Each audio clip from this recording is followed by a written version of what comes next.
Ibu dan teman-teman sekalian. Kami ucapkan selamat datang di acara talk show pagi ini yang bertemakan Membangun Bangun masa Masa depan Depan Tangguh dan Inklusif. peran Peran infrastruktur infrastruktur berkelanjutan berkelanjutan dalam dalam pertumbuhan pertumbuhan ekonomi ekonomi dan dan pembangunan pembangunan nasional. nasional. Dalam rangkaian acara Seminar Seminar Nasional Nasional Civil Civil on on Stage Stage 2025.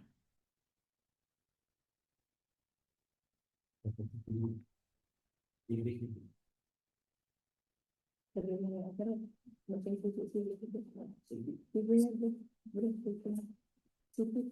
Oke, sebelum memulai sesi talk show, saya bacain dulu ya biografi singkat dari Dr. Insinyur Nathan Madu 7 MSc. Beliau pernah menempuh pendidikan S1 Teknik Sipil di Universitas Parahyangan, lalu melanjutkan S2 di Virginia Tech, lalu melanjutkan S3 di Universitas Parahyangan. Lalu beliau juga pernah menjadi anggota Himpunan Ahli Konstruksi Indonesia, lalu menja- menjadi anggota Hakikomda Jabar, Himpunan Ahli Konstruksi Indonesia Jawa Barat. Lalu beliau juga pernah menjadi Himpunan Ahli Teknik Tanah Indonesia, lalu Himpunan Penemu Indonesia, lalu Indonesia Society of Steel Construction, lalu America Institute of Steel Construction, lalu American Construct Institute. Oke, untuk listennya.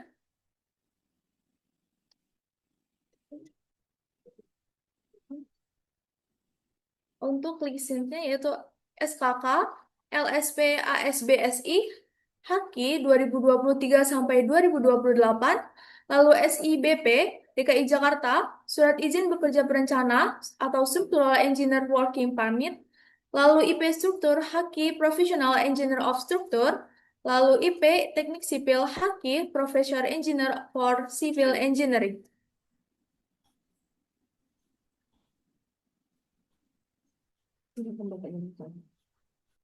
Oke, kami persilahkan kepada Bapak Insinyur Nathan. Insinyur Nathan Madu 7 MSc untuk mulai melakukan pemaparan materi. Ya, selamat pagi dan salam sejahtera buat kita semua. Ya, pertama-tama saya ucapkan terima kasih pada Bapak Dekan, jurusan, Ketua Jurusan Himpunan Mahasiswa yang mengundang untuk acara di ITERA ini. Ya, ini baru pertama kali untuk saya dan ini ITERA adalah kampus yang cukup besar ya di Lampung. Rasanya itu kampus terpanjang mungkin di Indonesia ya. Udah pernah saya lewat di depannya itu nggak habis-habis itu tanahnya. Ya, jadi ini kampus punya potensi untuk menjadi kampus yang ya salah satu yang terkemuka lah di Indonesia. Ya, karena dari tanahnya saja sudah paling besar ya mungkin ya. Ya, saya izin share.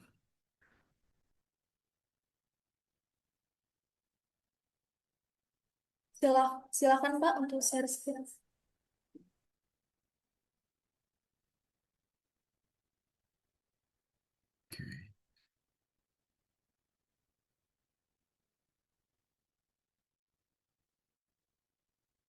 Ya, jadi acara kita hari ini adalah membangun masa depan Indonesia yang tangguh dan inklusif dengan subtema saya fokuskan di agak sempit yaitu peran aplikasi berbasis AI dalam pengembangan infrastruktur berkelanjutan.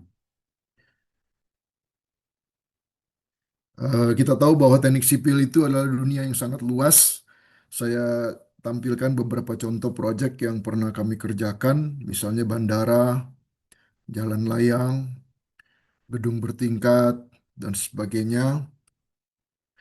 Ada juga misalnya showroom, bank, hotel, sekolah, rumah sakit, resort, mall, dan sebagainya. Jadi dunia teknik sipil ini sangat luas ya. Apapun juga profesinya, akhirnya akan bertemu dengan teknik sipil. Itu apa harus diingat ya. Jadi, nah, ada juga ini juga pekerjaan teknik sipil. Misalnya ini ada bangunan di Padang yang rusak berat kena gempa. Tapi karena bangunan ini bersejarah, sudah berusia 100 tahun, tidak boleh dibongkar. Ya, jadi udah begini tapi nggak boleh dibongkar. Nah, akhirnya kita kolaborasi dengan arsitek dan sebagainya, cari foto-foto yang lama, lalu didesain ulang sehingga ini lantai duanya. Ya, lantai satunya masih kerusakannya tidak separah ini. Nah, akhirnya menjadi seperti ini. Ya, ini lantai satu dan lantai duanya. Jadi ini tugas dari teknik sipil juga. Setelah berapa tahun direnovasi, akhirnya bisa menjadi seperti ini. Tidak terbayangkan kalau asalnya seperti ini ketika kena gempa. Ya. Juga tugas teknik sipil juga salah satunya memeriksa bangunan yang existing. Ya, ini ada contoh-contoh saja memeriksa bangunan yang existing, memperkuat bangunan dan sebagainya. Ah, salah satu divisi dari kami adalah ESRC, yaitu Engineering Software Research Center, yang memproduksi berbagai software yang membantu dalam bidang desain teknik sipil. Antara lain SansPro misalnya untuk gedung, lalu ada untuk perencanaan tower, untuk perencanaan gedung dengan cold form, baja ringan, untuk soil laboratory dan sebagainya. Ada beberapa kampus di Indonesia yang menggunakan software-software kami juga untuk lab geotekniknya.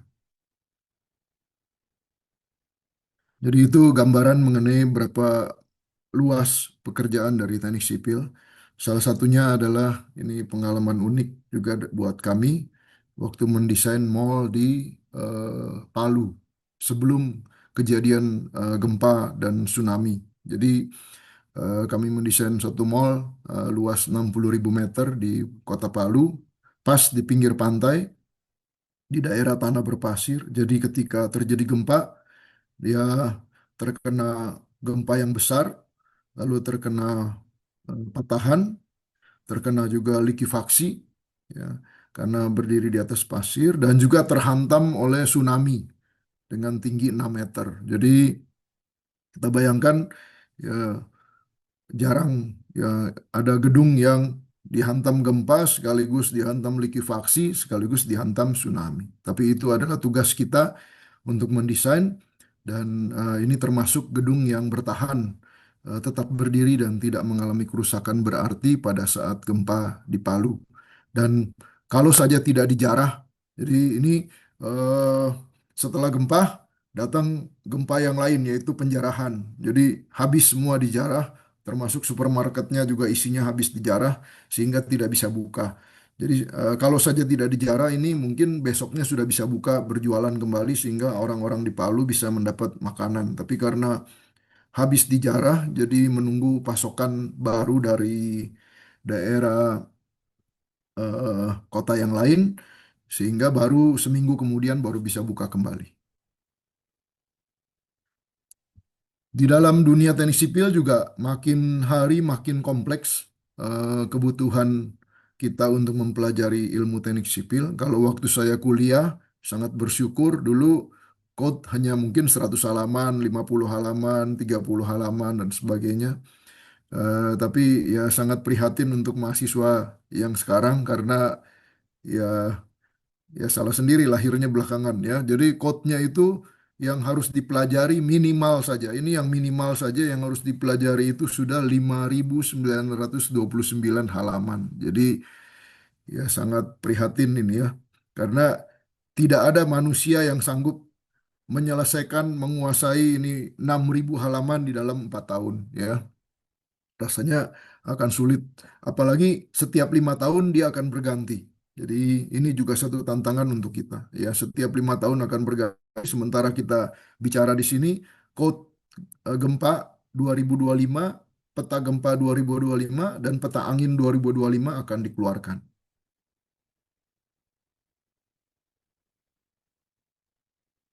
Nah, kira-kira problem apa yang ada di dalam dunia konstruksi atau teknik sipil? Kira-kira ada yang bisa jawab? Satu, dua, tiga poin. Karena ini talk show ya, jadi coba kalau ada yang bisa jawab, ya langsung saja bicara, ya.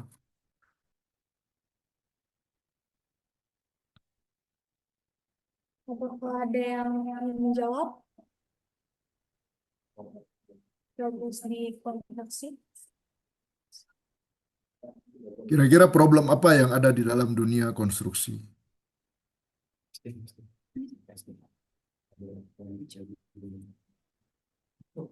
Izin Pak, Ya, kalau saya bisa jawab, apa itu termasuk seperti rentan roboh dalam bangunan itu Pak? ya bisa. Ya, coba apalagi ada banyak sih ya. Jadi kesalahan dalam desain misalnya ya sehingga rentan roboh. Bisa juga materialnya kurang mutunya dan sebagainya ya. Pelaksanaan tadi disinggung oleh Ibu Ayu juga mengenai pelaksanaan ya dan sebagainya. Apa kira-kira lagi yang lain sebelum kita lanjut ya? Ini Kak, ini Pak di kolom chat ada yang bilang katanya keterbatasan anggaran Pak. Oh iya, boleh itu paling penting itu. Ya, apalagi kira-kira apalagi di korupsi anggarannya 40%.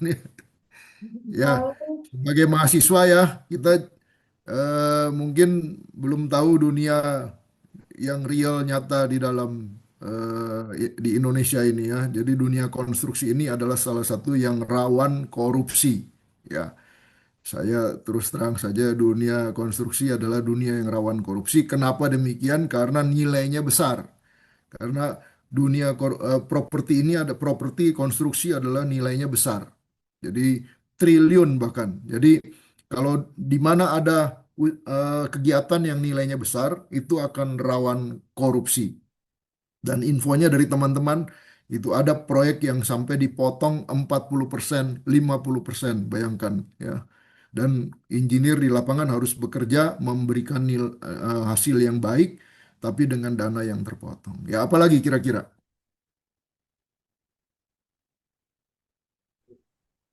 siapa tenaga ahli Pak? Tenaga ahli, ya betul, ya bisa juga.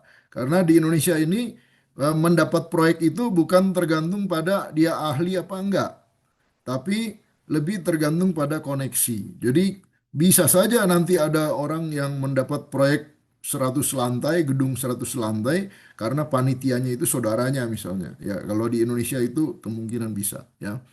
Ya, saya coba lanjutkan. Jadi sumber-sumber problem di dalam dunia konstruksi yang pertama adalah special soil condition. Jadi tanah-tanah yang spesial, yang sondirnya itu turun naik tidak merata ke bawah gitu ya sondirnya. Jadi tanah-tanah yang likuifaksi, ekspansif dan sebagainya. Lalu pondasi, pekerjaan pondasi yang buruk, material yang tidak baik kualitasnya, pekerjaan formwork yang tidak bagus. Ini sering terjadi ya kita dengar ada berapa kejadian roboh perancanya ya ketika dicor. Lalu pekerjaan konkrit, ya, pengecoran konkrit, curing dan sebagainya. Lalu kesalahan dalam desain tadi disinggung Ibu Ayu, object clash, jadi balok, tabrakan sama pintu dan sebagainya ya. Lalu detail drawing setelah didesain dengan canggih menggunakan software yang ratusan juta yang menggambar anak STM yang mungkin nggak paham sama sekali tentang SNI sehingga detail drawingnya mungkin ngawur ya. Total cost, eh, masalah cash flow, masalah corruption dan sebagainya. Scheduling, construction scheduling sudah didesain dengan hati-hati oleh tim yang banyak, ternyata betonnya terlambat datang misalnya dan sebagainya. Instalasi, erection, skill worker tadi mengenai pekerja yang memiliki keterampilan dan sebagainya. Human error, cuaca dan sebagainya. Ya. Nah, sebelum kita lanjut, saya mau bahas juga mengenai generasi software teknik sipil. Jadi generasi software teknik sipil ini ada generasi 1, 2, 3, 4, 5, 6. Ya. Jadi mungkin eh, saudara-saudara sudah sampai di mana ya generasi 1 itu biasanya menggunakan spreadsheet ya atau kalkulasi manual, kalkulator dan sebagainya. Generasi 2 text based, dia diketik data-datanya semua diketik dengan tangan. Generasi ketiga itu grafik 2D. Generasi keempat sudah full color itu ya dengan GUI, dengan 3D, GUI. Lalu generasi kelima itu sudah parametrik. Nanti saya tampilkan generasi kelima itu seperti apa. Generasi keenam itu BIM, AI dan sebagainya. Jadi diharapkan kita sudah ada di generasi keempat sampai enam ya. Nah, ini adalah contoh desain proses terpadu. Jadi semua itu kita akan padukan di dalam satu database yang besar antara eh, steel concrete design, data struktur, analisis, desain report, detail drawing, volume and cost, itu semua terpadu di dalam satu database yang besar. Ini contoh generasi keempat software. Jadi kalau belum menggunakan software generasi keempat, ya harap cepat di-download ya dan dipelajari karena akan ketinggalan sama yang lain. Ya, jadi generasi keempat menghasilkan langsung fondasi, gambar fondasinya, bukan bukan jumlah tiangnya lagi, tapi gambar fondasinya. Ya, mungkin generasi yang lain hanya menghasilkan momen, gaya dalam, reaksi dan sebagainya, tapi software generasi keempat dia sudah menghasilkan desain fondasi sekaligus gambar dan volume dan biayanya. Ini contoh generasi keempat. Ini gambar penulangan plat, ya, bukan hanya menghitung tulangan plat, tapi gambar penulangan plat eh, dan sketsanya. Ini gambar juga di-generate oleh komputer, software generasi keempat. Jadi gambar detail balok pembalokan sesuai dengan keperluan tulangan yang diperlukan. Ini tulangan kolom yang di-generate oleh generasi keempat. Jadi engineer tidak mengenerate, ya tidak menggambar, tapi digambar oleh komputer. Ya tinggal dirapikan saja oleh drafter supaya ya agak hurufnya jangan kena garis dan sebagainya. Ini juga contoh generasi keempat, di mana sambungan-sambungan baut, baja, balok, kolom, dan sebagainya bisa di-generate gambarnya sekaligus dihitung dan di-generate gambarnya secara otomatis. Ini adalah software generasi kelima. Kalau generasi keempat kita masih membuat mesh, membuat node, membuat model. Generasi kelima cukup dimasukkan panjang bentang jembatannya. Ini contoh program jembatan generasi kelima, N-Bridge. Ini produk dari kita juga, tapi ada dari Amerika namanya BridgeLink. Nanti itu harus di-download dan harus dikuasai. Ya, saya eh, tekankan itu, apalagi di Sumatera, BridgeLink itu harus dikuasai karena zaman sekarang ini adalah zamannya Sumatera membangun. Jalan tol sedang dibangun di mana-mana di Sumatera dan sebagian jalan tol di Sumatera itu didesain dengan BridgeLink. Jadi BridgeLink ini software jembatan yang dibuat oleh Asto dan bisa di-download secara gratis. Jadi eh, nanti dicari, ada download yang berbayar, harganya mungkin 60 juta, tapi ada juga yang download yang gratis untuk umum, untuk engineer. Jadi yang dimasukkan adalah mutu bahan, lalu bentang jembatan, lebar jembatan, lalu truknya model apa. Nanti dia akan mendesain, membuat model finite elemennya, lalu mendesain jembatan sampai ke baut-bautnya. Nah, bearing padnya, eh, barriernya dan sebagainya dia akan desain secara otomatis. Ini truknya juga kita masukkan. Jadi ini eh, software generasi kelima ya. Jadi hanya masukkan aja truknya dan sebagainya dia akan menghitung sendiri. Ya.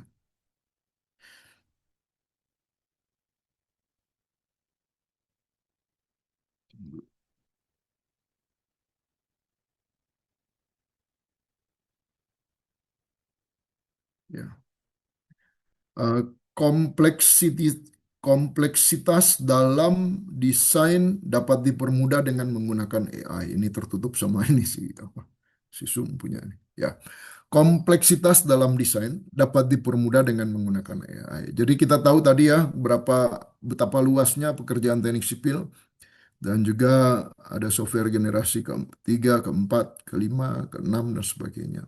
Nah, di dalam dunia teknik sipil yang kompleks ya, kita memerlukan bantuan senior engineer untuk membimbing kita yang baru lulus misalnya, yang junior di dalam mendesain. Senior engineer kalau di Amerika itu kira-kira memerlukan membimbing kita itu perlu waktu sekitar 7 tahun untuk kita menjadi engineer yang cukup berpengalaman. Tapi dengan bantuan AI itu kita dapat dipercepat karena senior engineer jumlahnya terbatas, yang berpengalaman jumlahnya terbatas dan belum tentu available, belum tentu mau dia kalau ditanya-tanya dan sebagainya. Jadi eh, sekarang bersyukur ya mahasiswa sekarang sangat memiliki kesempatan yang sangat baik karena kita baru tahun ini ya dikeluarkan AI yang sangat eh, dapat dimanfaatkan untuk membantu. Antara lain menangani berbagai jenis soil dan jenis fondasi yang tepat, memilih eh, jenis fondasi yang tepat, memilih sistem struktur dan material yang tepat, menentukan ukuran awal yang optimal, class detection dengan arsitek dan MEP, advanced analysis, ya, interpretasi hasil analisis dan sebagainya.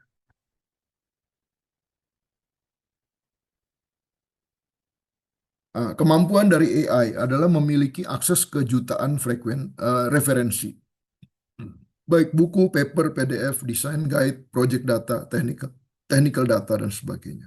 Dapat membaca dan menganalisis teks, grafik, dan video.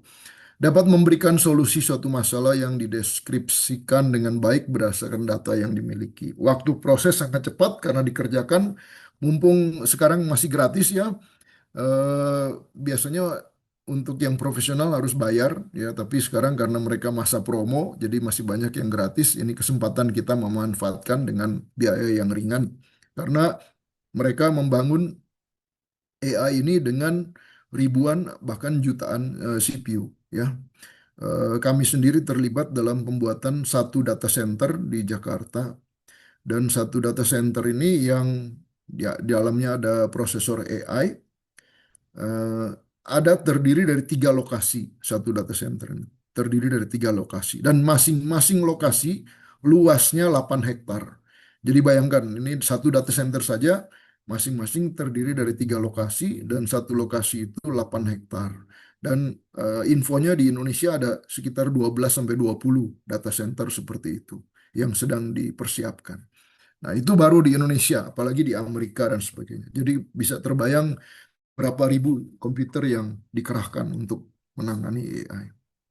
Dapat di-training untuk suatu masalah tertentu.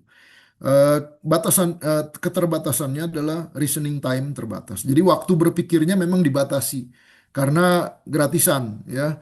Jadi mahasiswa senangnya gratisan. Jadi karena gratisan ini waktu berpikirnya dibatasi. Jadi eh, mengakali hal ini, kita batasi skopnya yang jelas dan usahakan bertanya dalam bahasa Inggris supaya si AI-nya nggak ngabisin waktu lagi menerjemahkan dari bahasa Jawa atau bahasa Sunda, bahasa Indonesia ke bahasa Inggris dulu, baru dia berpikir. Gitu. Tidak selalu memberikan jawaban yang benar, memerlukan human judgment. Jadi hambatan kekurangan dalam penggunaan AI. Jadi kalau menggunakan free account, kalau waktunya habis, maka selesai nggak selesai akan dikeluarkan hasilnya. Nah, itu masalahnya. Jadi kadang-kadang ngawur hasilnya karena bertanyanya terlalu luas. Jadi bertanyanya terlalu luas sehingga dia mikirnya terlalu lama, hasilnya eh, selesai nggak selesai dikeluarkan, jadi ngawur. Jadi kita harus batasi skopnya dan usahakan menggunakan Inggris. Pada beberapa kasus, AI dapat sengaja memberikan hasil yang keliru. Ini saya juga bingung kenapa ya.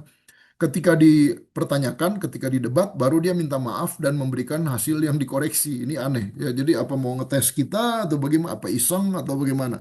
Jadi harus hati-hati juga dalam hal ini. AI memiliki algoritma yang sudah dipasang untuk mencegah pertanyaan-pertanyaan yang dianggap sensitif. Misalnya, jangan sampai bertanya eh, yang menyerempet-nyerempet area berbahaya. Misalnya cara membuat bom, cara meledakkan gedung, dan sebagainya. Karena nanti kita akan dicap oleh AI ini orang berbahaya, sehingga dia akan menurunkan responsnya kepada kita. Kualitas jawaban sangat tergantung besar data yang dipelajari oleh sistem AI tersebut. Jadi AI dari China, dari Amerika, ya tergantung akses datanya, ya. Jadi mereka berapa besar akses datanya. Kurang dapat memahami konteks atau mengenali hal-hal yang baru. Jadi dalam untuk membantu AI mempercepat dia berpikir, kita berikan konteksnya. Jadi misalnya saya seorang engineer sedang merencanakan suatu bangunan sekolah di daerah gempa di Sumatera misalnya. Nah, kita berikan konteksnya. Nah, itu akan membantu dia mempercepat. Dan juga AI ini kurang dapat mengenali hal-hal yang baru, kurang kreatif istilahnya. Jadi walaupun ada sekarang AI dimanfaatkan untuk mencari hal-hal yang belum ditemukan oleh manusia, tapi kadang-kadang dia kurang kreatif. Jadi ini juga harus hati-hati dalam menghadapi ini. Pemanfaatan AI dalam teknik sipil untuk studi dan riset sebagai smart search engine, untuk alat bantu riset, untuk membuat desain tools, dalam perencanaan itu untuk preliminary design, parametric design, pemeriksaan hasil desain, optimasi desain, dan sebagainya. Nanti saya akan berikan contoh-contohnya. Untuk konstruksi, kita bisa gunakan AI untuk manajemen konstruksi, pembangunan dengan robot, manajemen inventory material, quality control.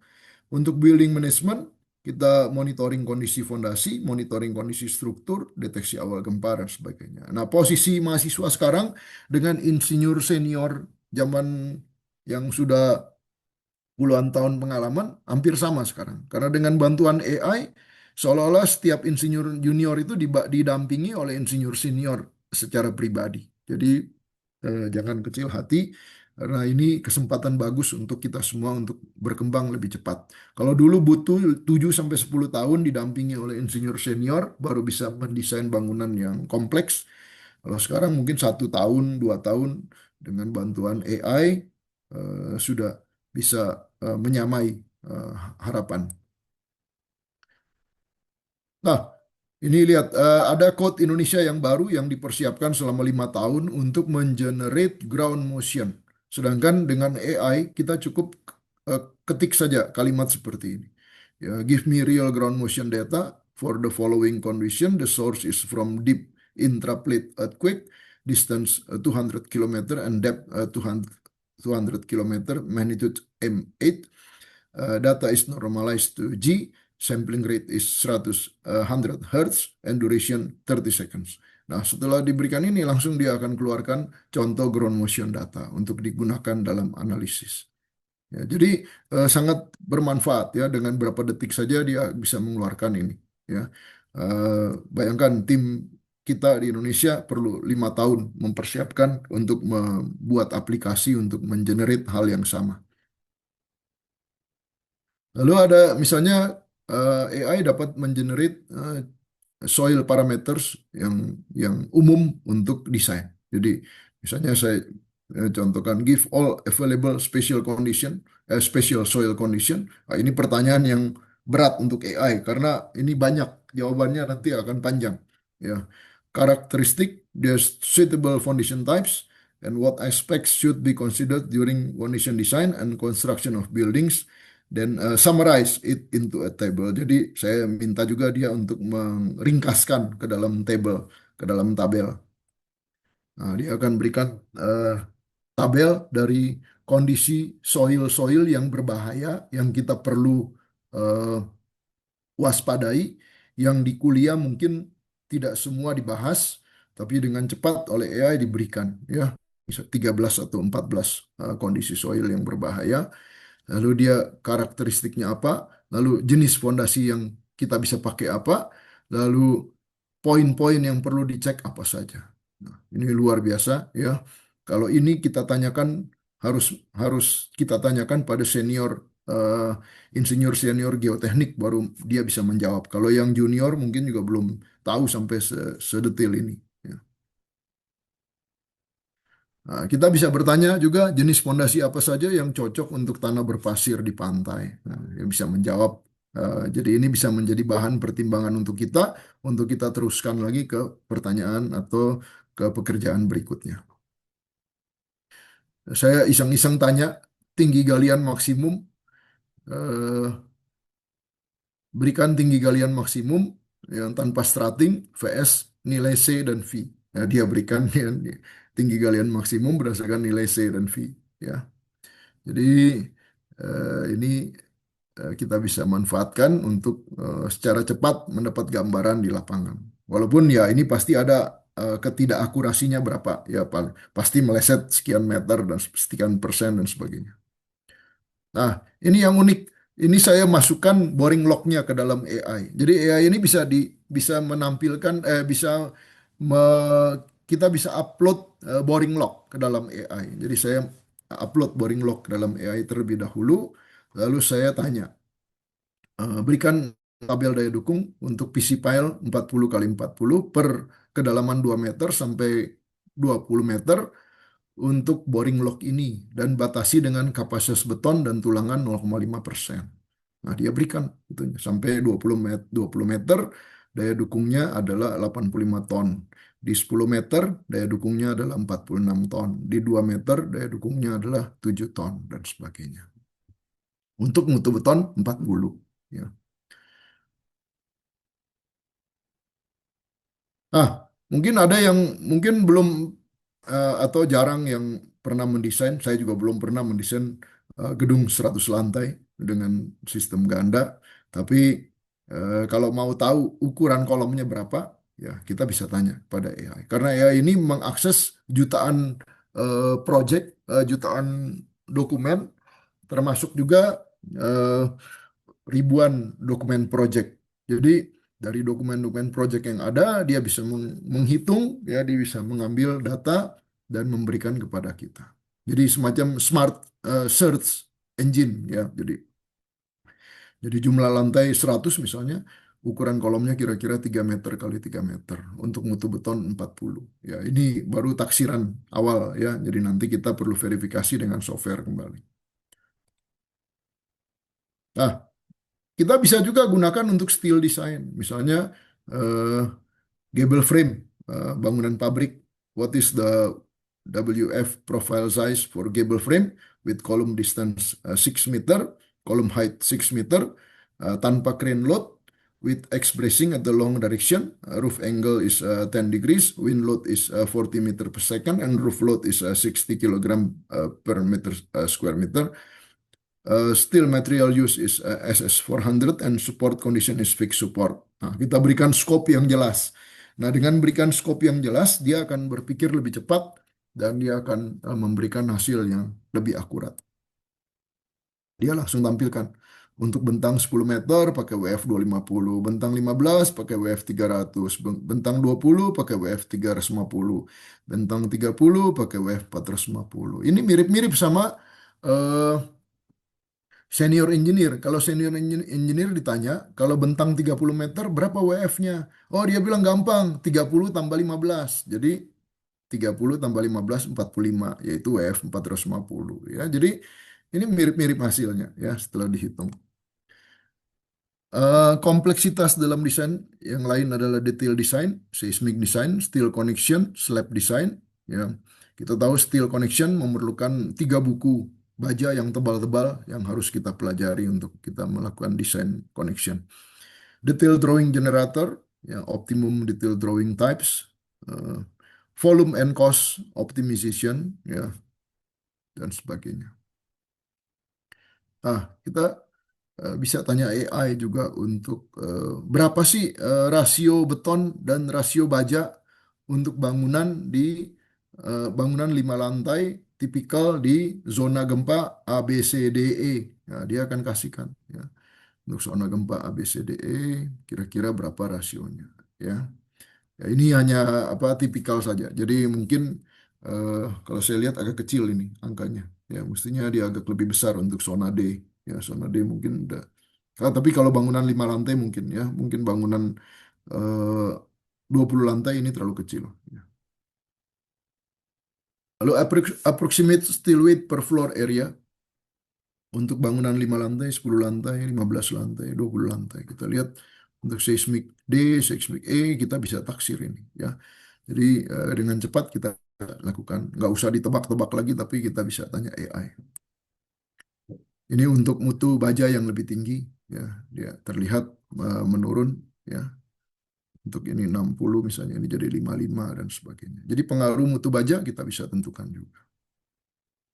Ya, jadi kalau tadi kita harus mempelajari ini semua sampai 6.000 halaman, setelah kita pelajari, code-nya berganti menjadi baru. Nah, ini rasanya kurang efisien. Jadi kita bisa gunakan AI juga untuk men-summarize dokumen yang kita mau pelajari. Jadi kita bilang, coba bandingkan ACI 318 tahun 2019 dengan 2025, bedanya apa sih? Nah, baru kita dapat bedanya apa. Nah, bedanya itu yang kita pelajari. Jadi nggak usah kita baca dari awal lagi, ya. Itu salah satu taktik untuk mempercepat kita menguasai code yang baru. Aspek-aspek dalam konstruksi gedung. Wah, ini lebih banyak lagi. Kalau tadi dalam desain, sekarang dalam construction ada cut and fill, dewatering, uplift, retaining structure, foundation, concrete, pengecoran, ya, curing, erection untuk steel, material control dan scheduling, building management dan repair. Nah, untuk hal ini biasanya AI memerlukan database yang tersentral di cloud. Tapi di Indonesia masih belum umum ya penggunaan seperti itu. Saya kasih contoh saja beberapa aplikasi yang kita bisa lakukan dengan AI. Kalau tadi info yang diberikan oleh Ibu Ayu itu kita menggunakan Revit hanya efektif kalau konsultan arsitek, MEP dan struktur semuanya menggunakan Revit yang sama. Lalu semuanya datanya disimpan di web, di cloud. Jadi semua tidak memegang data masing-masing, tapi semuanya menyimpan di cloud. Sehingga kalau ada satu yang merubah, maka otomatis yang lain akan berubah. Ya, masalahnya pekerjaan desain di Indonesia tidak mudah seperti itu karena arsitek biasanya kita sedang ngecor dia masih merubah-rubah desainnya. Jadi akan menjadi kacau balau kalau disiplin eh, eh, antar ilmu ini tidak diatur dengan baik ya sehingga bisa menjadi berantakan dan akhirnya salah menyalahkan. Ya. Nah, penggunaan AI kita bisa lakukan untuk monitoring inclinometer. Sehingga kalau terjadi kemiringan seperti ada di kejadian di Jakarta, ada soldier pile yang mengalami kemiringan, itu bisa dilaporkan oleh AI dengan cepat. Untuk foundation juga kita bisa lakukan QC, monitoring, juga untuk review hasil tes dan sebagainya kita bisa menggunakan AI. Ini contoh PIT test. Nah, ini bacanya bagaimana? Ya, ini untuk mempelajari cara membacanya ini dan menginterpretasikan ini. Ini perlu kira-kira 1-2 hari training, ya, dari ahlinya yang khusus. Yang di Indonesia cuma ada berapa orang, ya. Tapi dengan bantuan AI, kita upload saja ini kurva ini ke dalam AI, lalu kita bilang tolong evaluasi PIT test saya ini, kira-kira apakah ada file necking di dalamnya. Nah, dia akan mengenerate dengan cepat dalam beberapa detik saja. Jadi sangat membantu sekali ke dalam hal ini, ya. Karena dia bisa membaca gambar, lalu bisa menginterpretasi gambar, ya. Nah, concrete quality ini harus dikuasai ya. Karena di Indonesia banyak sekali kejadian kegagalan struktur itu karena masalah kualitas beton.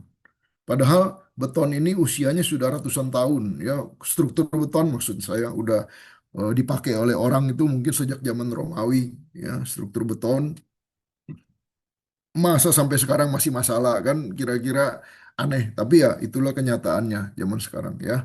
Sudah saya saja sudah lulus sudah kuliah dari 40 tahun yang lalu ya. Sampai sekarang beton masih masalah. Ya kan kira-kira saya juga berpikir kira-kira yang bodoh siapa ya? Ini engineer sipilnya atau betonnya yang salah ya kalau sampai sekarang masih masalah. Jadi ini harus sangat diperhatikan, misalnya selam bagaimana, trial mix bagaimana. Nanti ini semua ada bahan di dalam kampus ya. Bagaimana delay time before casting ya, formwork bagaimana, eh, pengecoran bagaimana, curing method bagaimana. Ini semua harus dipelajari di dalam kelas ya. Kapan membuka bekisting ya. Lalu warna betonnya itu seperti apa yang bagus ya. Lalu pengetesan beton seperti apa. Ini harus bisa dikuasai. Karena di Indonesia banyak sekali masalah di dalam konstruksi beton. Sehingga di Indonesia yang marak sekarang adalah konsultan repair dan konsultan SLF. Karena hampir tidak ada bangunan di Indonesia yang tidak punya masalah betonnya. Ya, jadi eh, ya di dalam satu sisi kita bersyukur dapat proyek, tapi kan masa kita dapat proyek di atas penderitaan orang lain ya. Itu ya apa apa boleh buat itu yang terjadi di Indonesia saat ini. Nah, ini kita bisa tanya AI ya. Kira-kira warna beton itu bagaimana sih yang bagus misalnya? Ya, kalau yang belum paham ya warna beton yang bagus seperti apa, Nah, kita bisa tanya AI, nanti dia akan jawab. Oh, beton yang bagus itu, dia bilang itu adalah kira-kira abu-abu muda. Ya, abu-abu muda. Kalau abu-abu tua atau warna pucat, nah itu kurang bagus. Ya, itu semua pengetahuan yang sederhana yang didapat dari pengalaman, tapi yang junior pun bisa mendapat dengan bantuan AI. Lalu kalau habis kebakaran, warna beton yang bagus seperti apa? Itu juga bisa dijawab oleh AI. Ya, saya lompat saja. Nah, ini di luar negeri sekarang sewaktu pengiriman material, semua pengiriman itu sudah ditempel dengan QR code. Ya, sudah ditempel dengan QR code. Ini salah satu aplikasi kami untuk QR code untuk komponen jembatan yang kami usulkan. Jadi dalam QR code ini informasinya seperti ini. Ya, informasinya seperti ini. Jadi kita bisa kalau di scan dengan HP dia langsung keluar data ini. Ya. Tapi di lapangan hanya cukup tampil QR code-nya saja. Nah, ini nanti QR code-nya ditempel di komponen struktur. Jadi waktu inspektor dia keliling, dia tinggal scan QR code-nya, dia lihat, oh ini mutu bautnya berapa, jumlah bautnya berapa. Jadi dia bisa memeriksa dengan mudah, dengan cepat. Kalau sekarang terus terang saja, kalau kita disuruh pergi site visit ke project, ya karena kita kan itu proyek besar, gambar nggak mungkin dibawa. Jadi paling hanya lihat-lihat lalu oh ini bagus. Tapi padahal juga kita juga nggak hafal semuanya itu kira-kira jaraknya berapa, tulangannya berapa, jumlahnya berapa dan sebagainya. Tapi dengan QR code kita langsung scan QR code baloknya, lalu kita bilang oh ini mestinya baloknya tulangannya 12, kenapa ada 11? Nah itu kita bisa dengan cepat melakukan seperti itu. Karena kita tidak mungkin menghafal jumlah tulangan seluruh balok. Nggak mungkin kalau di dalam satu proyek. Nah, ini salah satu pendekatan yang cukup praktis dan murah ya menggunakan QR code hanya satu tempel stiker saja. Nah, sewaktu inspeksi kita bisa cek balik dengan mudah. Nah, ini contohnya aplikasinya QR code ditempel di struktur yang penting-penting dan bisa dicek. Juga kita bisa memanfaatkan AI untuk mendeteksi secara real time kalau terjadi kerusakan gedung. Jadi kita pasang sensor-sensor di gedung-gedung di sepanjang ketinggian gedung ini. Lalu akibat getaran atau akibat gempa itu sensor-sensor ini akan bergetar, akan merekam getarannya. Dan kalau terjadi perubahan yang signifikan, berarti ada damage, ada kerusakan yang besar. Jadi kalau selama tidak ada perubahan yang signifikan berarti tidak ada kerusakan yang besar. Nah, dengan cepat kita bisa mencari tahu di mana kerusakannya dan kita bisa tangani. Nah, ini cara sensor-sensor itu mendeteksi yaitu dengan salah satunya mendeteksi time periodnya. Kalau time periodnya berubah turun berarti ada keretakan. Ya.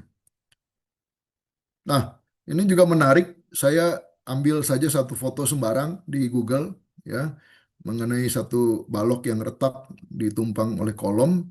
Lalu saya cuma masukkan saja di AI, di ChatGPT yang gratisan itu. Lalu saya bilang ini apa? Ini kenapa beton ini retak? Ya, apa penyebabnya dan bagaimana risiko dan apa yang harus dilakukan. Nah, lalu dia bilang foto yang Anda kirim terdapat retakan cukup jelas di pertemuan balok dan kolom. Coba dia bisa tahu ini bahwa ini retaknya di pertemuan balok dan kolom. Padahal saya nggak bilang apa-apa, cuma bilang ini beton retak. Ya, lalu dia kasih tahu ini karena ada konsentrasi tegangan yang tinggi, kurangnya kualitas konstruksi dan sebagainya. Ya apa yang harus dilakukan saya potong saja di bawah. Ya, jadi penyebabnya apa juga dia kasih kemungkinannya dia kasih tahu. AI untuk riset dan penelitian ya. Dulu kita lakukan riset penelitian dengan manual formulation, calculation, long time ya, perlu long time human error complex symbolic math ya. Sekarang kita gunakan symbolic math dengan matematika dengan MATCAD dan MATLAB. Nah, kita bisa gunakan juga AI tools ya, untuk memproses data, finite element formulation, formula checking dan sebagainya. Jadi ini sangat membantu dalam riset. Ini contohnya pertanyaan cukup panjang untuk AI ya untuk jenis tanah yang dibawa ini saya daftarkan dulu ya berikanlah parameter Plaxis untuk tanah ini ya terus dia berikan hasil jawabannya seperti ini. Jadi pertanyaan kita kalau memang sudah teliti dia akan berikan jawaban juga yang teliti. Jadi key pointnya adalah untuk desain stage. Ya, gunakan software generasi keempat dan kelima. Ya. Manfaatkan AI untuk improve software development seperti yang dilakukan di Sans Pro. Kita sekarang gunakan AI juga untuk menyempurnakan program Sans Pro modul-modul analisis yang bisa kita sempurnakan. Lalu use AI juga untuk beradaptasi dengan desain code yang baru, memilih structural system untuk preliminary design, untuk review dan cek desain parameter, dan untuk cek desain result. Software yang perlu dikuasai, ya, Etap, Sans Pro untuk building fourth generation, BridgeLink and Bridge, the concrete bridge fifth generation, Simon steel bridge fifth generation, Revit, BIM ini untuk yang mahasiswa bersyukur ya karena free untuk student. Jadi kalau dibeli ini 40 juta per tahun ya. Per tahun bukan selamanya 40 juta per tahun. Yang paling murah itu 10 juta per tahun ya untuk Revit. Untuk construction stage kita memerlukan integrated database kalau mau ideal menggunakan QR code. Lalu kita bisa gunakan AI untuk evaluate test result baik PIT, PDA, static loading test dan sebagainya. Maintenance stage kita bisa gunakan AI tadi seperti contoh mengevaluasi foto retakan dan sebagainya untuk real time sensors dan sebagainya.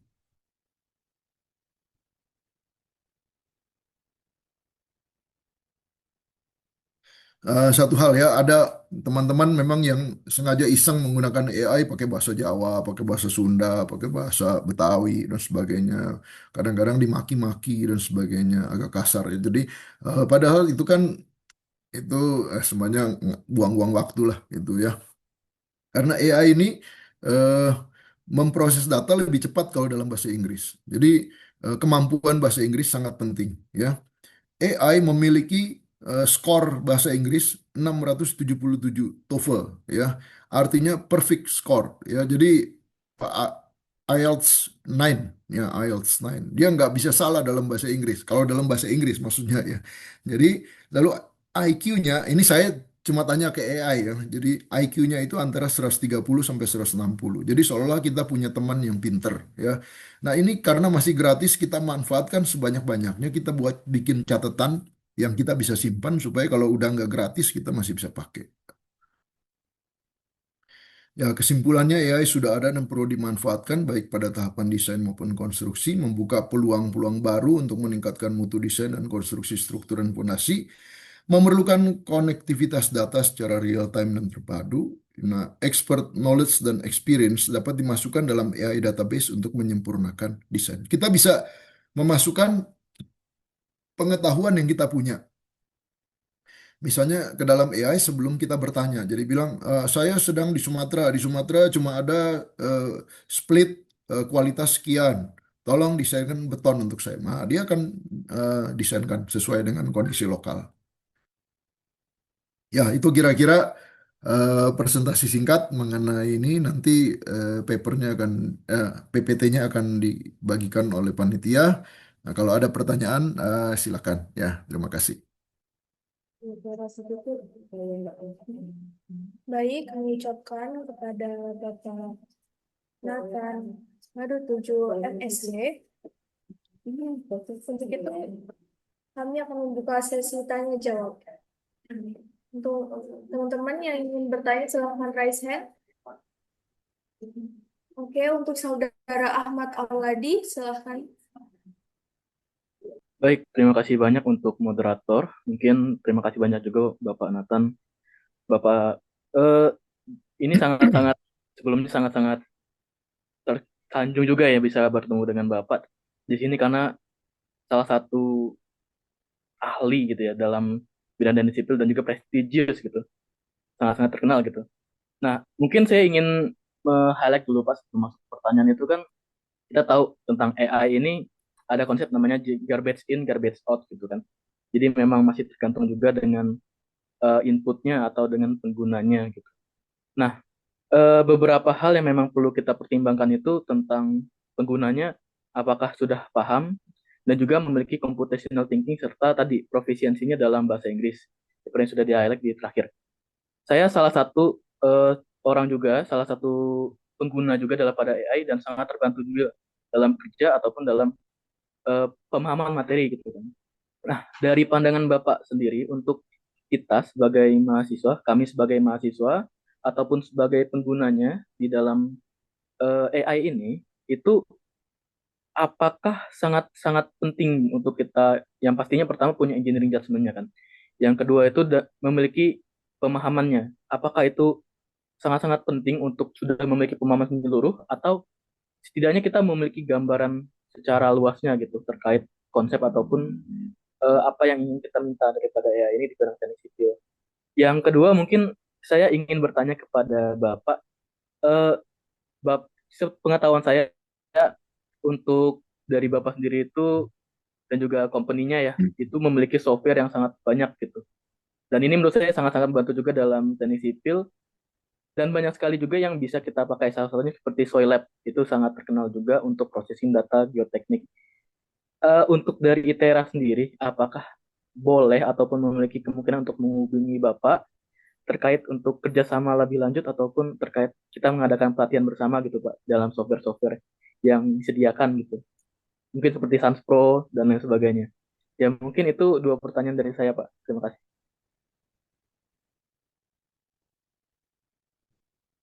Ya, saya langsung jawab, Bu. Ya, silakan Pak, silakan langsung dijawab. Ya, jadi tadi seperti tadi yang disampaikan bahwa aplikasi AI ini kita harus lakukan dengan kewaspadaan karena ini AI ini kan bukan engineer sipil, jadi dia hanya merangkum dari data-data yang ada yang dia pelajari. Cuma memang dia keunggulannya dia bisa membaca data dengan cepat, membaca PDF, membaca paper dengan cepat dan merangkumkannya dan kemudian mengolahnya secara logika dan memberikan kesimpulannya seperti kepada kita. Jadi semuanya seperti kita diberikan paper ada 1 juta paper, lalu kita pelajari, kita rangkum, kita ambil intisarinya, lalu kita terapkan dalam problem yang kita hadapi. Nah, itu kira-kira AI itu seperti itu. Nah, cuma karena AI yang gratis ini ada keterbatasan waktu berpikir, jadi kita harus hati-hati dalam hal ini. Karena kalau tadi yang garbage in, garbage out ya, karena kalau dia waktunya habis, dia tidak akan teruskan berpikirnya. Apa apa yang dia udah dapat hasilnya dia kasih aja gitu. Nah, itu yang jadi masalah. Jadi kita harus hati-hati dalam hal ini. Ya kita bisa counter dengan AI yang lain yang waktu berpikir lebih panjang atau dengan database yang lebih yang berbeda misalnya Grok atau apa Gemini ya, Gemini ya. Gemini, Meta dan sebagainya kita bisa counter mereka itu. Nah, kita bisa counter mereka. Jadi itu salah satu caranya. Nah, kalau kita sendiri, kami sendiri divisi ESRC mempunyai sekitar 40 software untuk teknik sipil dan geoteknik, struktur dan geoteknik. Jadi ya bisa saja kalau ada kebutuhan yang software apa yang diperlukan, kita bisa. Karena kita juga melayani dunia industri teknik sipil, konstruksi, sehingga ada software-software yang memang dipesan oleh dunia konstruksi. Jadi memang dipakai oleh mereka masing-masing. Jadi ya, terima kasih. Kepada saudara lagi, apakah sudah terjawab? Baik, terima kasih banyak Bapak Nathan. Untuk pertanyaan kedua, silahkan raise hand. Oke, kepada saudara Alino, kami persilakan. Izin Bapak, Ya, izin silakan. memperkenalkan diri. Perkenalkan, nama saya Lino Misohadi dari Prodi Teknik Sipil ITERA. Jadi pertanyaan saya, Pak, menurut Bapak tantangan terbesar yang Bapak lihat ke depan dalam penerapan AI pada skala nasional, khususnya di proyek pemerintah itu kayak mana, Bang? Pak ya. Di proyek pemerintah ya, saya jawab dulu untuk di kampus ya. Di kampus ini AI ini banyak disalahgunakan ya. Jadi dipakai untuk bikin tugas, dipakai untuk menjawab ujian dan sebagainya. Nah, ini salah satu tantangan untuk dosen ya. Jangan sampai kasih soal yang gampang dipecahkan oleh AI. Ya, jadi kalau ujian dia bawa HP, dia tinggal suruh aja temennya di komputer sebelah untuk cari solusinya dengan AI, lalu dia kirim lewat HP, tinggal disalin aja di jawaban di ujian. Ya, jadi sekarang tantangan untuk dosen, ya jangan sampai kita diakalin oleh AI ini. Jadi eh, harus memberikan pertanyaan yang juga sulit dijawab oleh AI, ya misalnya pertanyaan yang kreatif, ya membuat mahasiswa itu minimal dia harus run AI-nya mungkin 10 kali baru bisa mendapat jawaban yang tepat misalnya, ya itu nggak apa-apa karena itu kan jadi dia seolah-olah belajar juga sambil mencari jawabannya. Ya, jadi ini di Amerika ini ada dua kubu, ya satu nggak boleh sama sekali menggunakan komputer, kalau yang satu lagi di Harvard, di MIT malah dianjurkan mahasiswa itu membuat tugas dengan bantuan AI. Karena toh sama aja sih seperti open book saja itu. Ya, jadi ada dua kubu ini. Jadi masing-masing kubu punya alasan masing-masing. Tapi saya pikir kalau kita mau manfaatkan AI untuk bikin tugas dan sebagainya, ini kita apa namanya eh, ya harus berikan caranya kepada mahasiswa, harus berikan soalnya yang tepat gitu. Jadi misalnya jangan selesaikan eh, bila ada beban sekian, hitung pondasinya. Ah, itu mah gampang. Kalau yang seperti itu prosedural seperti itu gampang sekali dipecahkan oleh AI, ya. Pakai HP pun bisa. Tapi kalau misalnya dibilang ini tanah ini adalah tanah gambut, misalnya harus memikul beban tangki dengan berat sekian ton. Coba kamu pikirkan kira-kira solusi pondasi apa yang paling tepat secara ekonomi atau secara kekuatan. Nah, bingung kan dia. Jadi dia berpikir bagaimana menjawabnya. Nah, kalau untuk pemerintah agak susah ya karena ini kan udah masalah konstruksi, ya. Udah masalah konstruksi. Ya, ini saya pikir bisa dipakai seperti tadi, ya, kita gunakan QR code supaya mencegah pencurian-pencurian di lapangan. Ya, jangan sampai ada tulangan dipasang mestinya 12 dipasang 10. Nah, itu kita gampang dengan menggunakan AI dengan QR code. Nah, si AI bisa kita bisa suruh satu tukang scan seluruh bangunan setiap hari misalnya dia nanti kita bisa proses datanya dengan AI dan sebagainya. Atau juga di dalam dunia konstruksi ada kasus bagaimana kalau misalnya betonnya terlambat. Nah, betonnya terlambat, selamnya sudah turun sekian. Nah, kita bisa manfaatkan itu di lapangan. Ya, tanya pada AI, saya punya beton mutu 30 MPa, selamnya mestinya 14 cm, sekarang tinggal 8 cm, apakah boleh dicor? Nah, dia akan bisa menjawab. Ya, kalau dulu kita harus telepon senior engineer, kalau sekarang kita bisa tanya AI, ya, karena dia juga akan merefer kepada proyek-proyek yang ada. Ya, begitu, Pak. Eh, Apakah sudah cukup menjawab, Saudara Alino? Sudah. Terima kasih Pak ya. Ya, sama-sama. Oke, untuk pertanyaan ketiga, silahkan raise hand. Oke, di situ ada Saudara Muhammad Danang. Silahkan. Ya, izin ya Pak, izin memperkenalkan diri. Nama saya Muhammad Danang Priambodo dari Teknik Sipil Angkatan 24 ITERA. Jadi saya izin bertanya Pak. Jadi ketika perusahaan konstruksi udah sering memakai alat bantu pintar seperti AI tersebut untuk pengerjaan hitungan, gambar, dan pengawasan rutin, apa yang terjadi pada pekerjaan para profesional seperti insinyur, arsitek, dan manajer proyek? Apakah mereka akan beralih nama dari pelaksana teknis menjadi pemikiran dan pengambil keputusan utama, yang dimana mereka memanfaatkan hasil analisis AI untuk memimpin proyek dengan lebih cerdas dan inovatif, Pak? Terima kasih.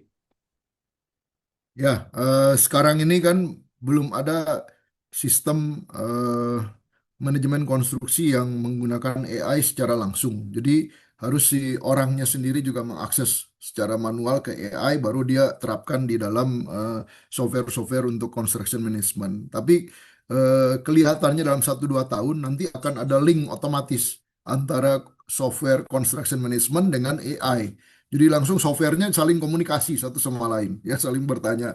Jadi ini nanti akan menjadi cerdas. Nanti dia bisa mencari schedule yang paling cepat misalnya, atau kalau ini uangnya cuma ada segini, misalnya yang mana dulu dia bangun. Nah, itu bisa dengan manfaatkan AI bisa dicari. Ya, tapi sekarang belum otomatis seperti itu.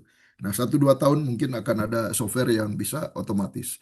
Jadi sekarang memang pekerjaan dari perencana akan lebih ringan dan lebih cepat. Ya, otomatis perencana yang dibutuhkan akan berkurang. Ya. Apalagi misalnya drafter, ya drafter itu katanya lama-lama akan punah itu karena tadi apalagi kalau pakai Revit dan sebagainya itu gambar otomatis sudah digambar oleh software, ya. Tadi yang generasi keempat saja kalau menggunakan Sans Pro itu gambar pondasi, gambar tulangan beton, tulangan kolom, balok dan sebagainya udah otomatis di generate. Jadi drafter kami di kantor ada berapa orang, tapi tugasnya hanya bikin kop, ngerapiin gambar dan sebagainya. Ya senang mereka karena ya itu lebih ringan kerjanya dan gak berisiko, ya karena kalau mereka harus mikirin ini tulangannya berapa, baiknya belok di mana itu memang berisiko, apalagi mereka pendidikannya mungkin bukan S1 teknik sipil, ya. Jadi kebanyakan kan drafter STM, ya. Nah, jadi eh, untuk perencanaan kemungkinan akan berkurang, ya, kebutuhannya. Tapi dunia konstruksi ini luas sekali, dunia konstruksi. Jadi untuk konstruksi, untuk industri konstruksi, untuk pelaksanaan di lapangan, kontraktor, pengawasan dan sebagainya itu pekerjaan tidak akan hilang, ya, tetap akan eh, apa namanya akan dibutuhkan. Ya. Jadi kita harus pintar-pintar sekarang beradaptasi dengan dunia ini, ya, dengan dunia teknik sipil yang baru ini.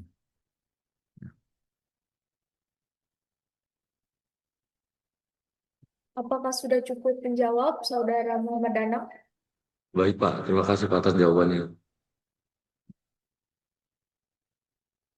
Baik, saya ucapkan terima kasih kepada para peserta yang telah melontarkan pertanyaannya.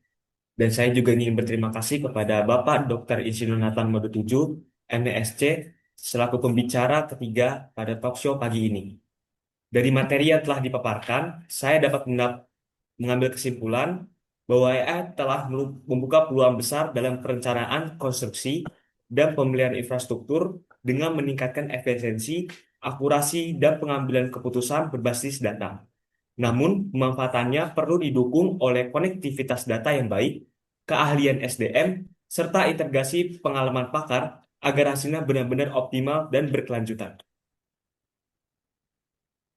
Baik, Bapak. Kita lanjut ke sesi dokumentasi. Untuk peserta lainnya silahkan on cam dokumentasi kita ya. Oke, saya hitung. Kamu sudah siap semua? Oke, saya hitung mundur ya. 1, 2, 3. Oke, Bapak untuk simbolis tangan kiri ke sebelah dada bagian kanan. Oke, saya hitung mundur. 1, 2, 3. Oke. Terima kasih saya ucapkan kepada Bapak Insinyur Nathan Modutuju MSc yang sudah menjadi pembicara ketiga kita pada acara Talkshow hari ini. Ya, terima kasih semuanya. Selamat siang. Selamat siang, Pak. Baik teman-teman, tak terasa kita sudah di ujung acara dari talk show pagi ini. Pertama-tama kami ingin mengucapkan terima kasih kepada narasumber yang telah menyediakan waktunya untuk mengisi acara talk show pagi ini. Dan kami juga ingin berterima kasih kepada para peserta yang telah mengikuti acara kami dari awal sampai akhir. Saya, Trofimus Davis Christian Pasaribu, selaku moderator, dan rekan saya, Anissa Nuryazara selaku moderator, kami mohon maaf apabila ada kesalahan kata ataupun perbuatan yang kurang berkenan di para hadirin sekalian. Akhir kata kami pamit undur diri. Wassalamualaikum warahmatullahi wabarakatuh. Saya kembalikan kepada MC. Baik, terima kasih kepada moderator. yaitu Saudara Noni dan juga Saudara Davis. Pada sesi kali ini akan kembali kepada saya selaku Master of Ceremony, sekaligus akan memandu sesi kuis berhadiah pada siang hari ini. Pada sesi kuis berhadiah ini, nanti akan ada hadiah yaitu sebesar Rp20.000, teman-teman. Jadi siapapun yang nanti mau menjawab, dipersilakan untuk raise hand terlebih dahulu. Oke, untuk pertanyaannya mudah aja, teman-teman. Ada nggak sih dari teman-teman yang bisa mereview ulang mengenai ketiga materi yang sudah disampaikan sebelumnya? Untuk satu orang, satu pemateri, jadi akan ada 3 orang yang beruntung akan mendapatkan hadiah dari kuis ini, teman-teman. Jadi yang pertama, silakan raise hand yang bisa mereview materi dari pemateri pertama, yaitu Bapak Insinyur Bimo Sumardi, PhD Insinyur Profesor Utama AMPU. Ada nggak sih teman-teman yang bisa mereview materi pertama? Silakan raise hand ya teman-teman.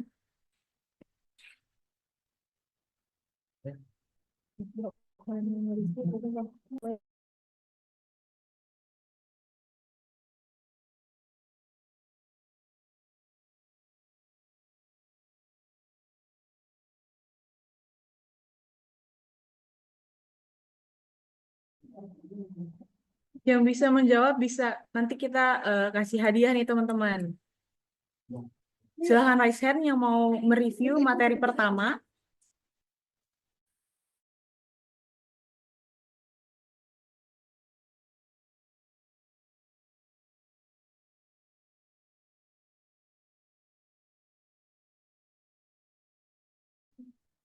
Yang bisa mereview nanti silahkan langsung raise hand aja teman-teman.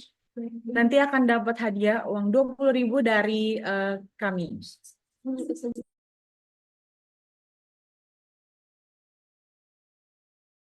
Boleh silahkan Saudara Excelino.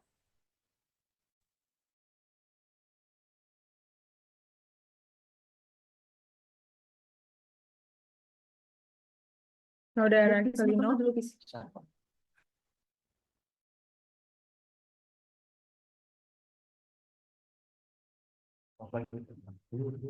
Apakah masih ada Saudara Excelino? Iya,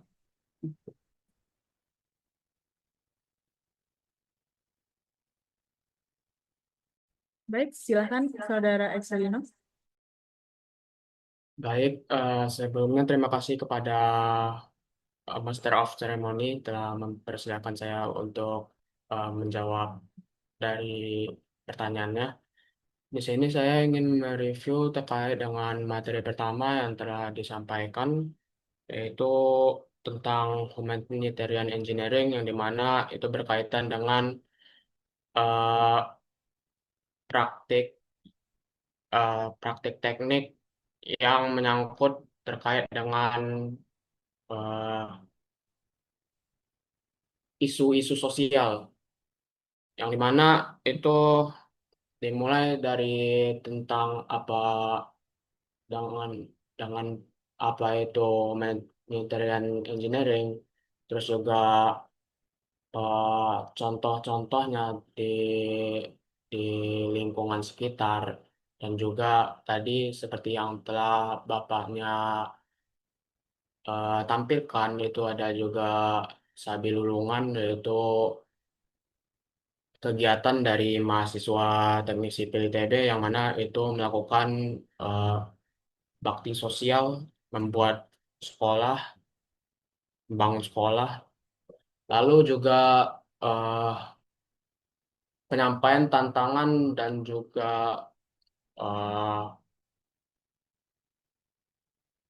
seperti yang kita lihat tadi juga peruntukannya di lingkungan kita dalam hal humanitarian engineering. Sekiranya itu yang bisa saya sampaikan. Terima kasih. Baik, terima kasih kepada Saudara Excelino. Mungkin untuk hadiahnya nanti akan kita kirimkan setelah acara selesai. Baik, untuk materi yang kedua, teman-teman, apakah ada yang mau mereview seperti Saudara Excelino? Oke, boleh. Untuk Saudara Nadila, dipersilahkan.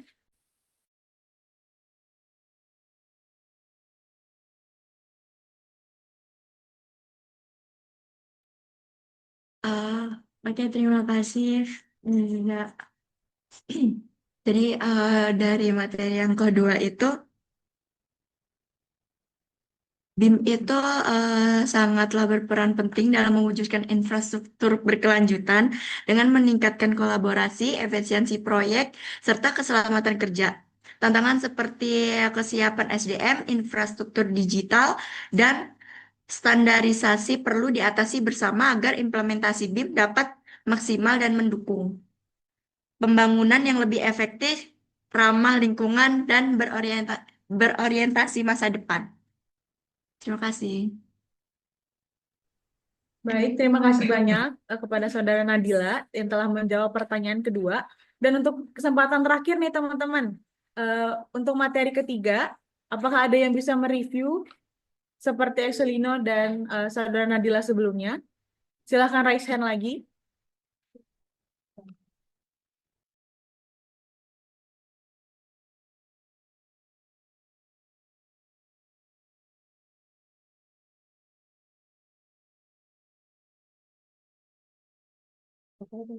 Apakah teman-teman ada yang mau mereview materi terakhir, teman-teman? Materi ketiga kita,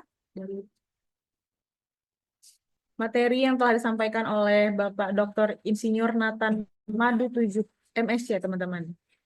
Materi terakhir, silahkan raise hand ya teman-teman.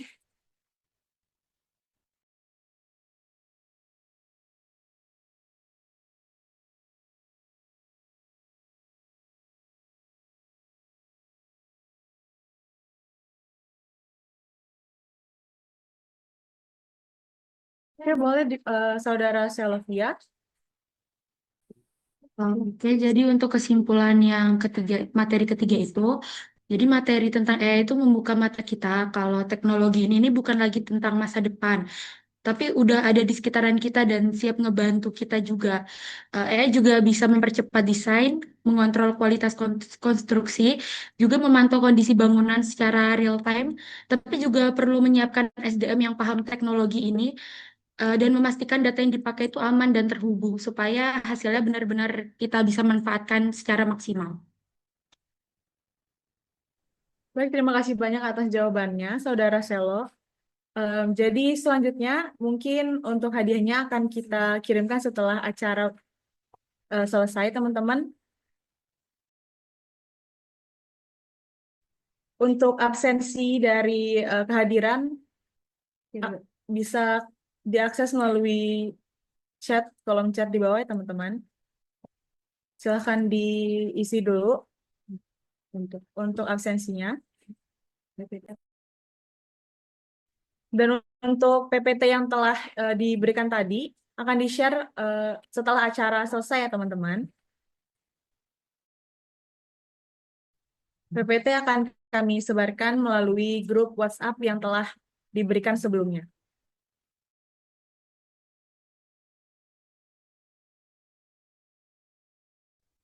Baik, rangkaian acara Seminar Nasional Civil on Stage 2025 sudah kita lalui bersama, mulai dari prosesi sambutan hingga talk show bersama para narasumber yang inspiratif. Semoga semua yang kita dapatkan hari ini membawa manfaat dan semangat baru untuk kita semua. Kami sangat berterima kasih kepada setiap sponsor yang telah berpartisipasi karena komitmen mereka tidak hanya membantu dalam penyelenggaraan acara ini, tetapi juga mendukung pengembangan dan peningkatan kualitas kegiatan yang bermanfaat bagi kita semua. Terima kasih kepada para sponsor, Bank BCA, Prokes, Sun Education, dan Mako Cafe Eatery. Hadirin yang saya hormati, seiring berakhirnya acara kita pada hari ini, saya ingin mengucapkan terima kasih kepada semua pihak yang telah berkontribusi pada acara Seminar Nasional Civil on Stage 2025 dengan tema Membangun Masa Depan Tangguh dan Inklusif, Peran Infrastruktur Berkelanjutan dalam Pertumbuhan Ekonomi dan Pembangunan Nasional. Saya memohon maaf atas segala kekurangan selama acara dan berharap untuk bertemu kembali di kesempatan yang akan datang.